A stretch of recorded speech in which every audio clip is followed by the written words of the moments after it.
नमस्कार, मी ओम चौधरी आणि मी इथे आलेलो आहे चिमा पाजींच्या डॉर्मेटरीमध्ये.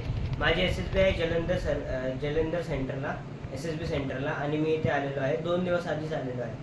तर मला इथे आल्यावर कळालं की माझे बरेचसे जे मित्र आहेत ते इथून रिकमेंड होऊन गेलेले.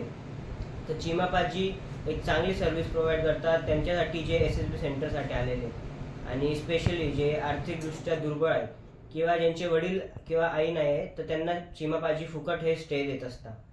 चिमाबाजींची सर्व्हिस ही फक्त लोकांच्या भल्यासाठी आहे आणि सगळ्यांच्या चांगल्यासाठी. थँक्यू. आणि अजून एक, जेव्हा मी मेरिट लिस्टमध्ये मी पाजींच्या डॉर्मेटरीला काही ना काही डोनेशन देईन. आणि एक गोष्ट म्हणजे पाजींना फॅमिली नाही, तर ते दुसऱ्यांसाठी जे करतात ते सगळ्यांसाठी करतात. पाजींनी त्यांची सर्व्हिस बेटर ते बेटर केलेली आहे दिवसेंदिवस. थँक्यू.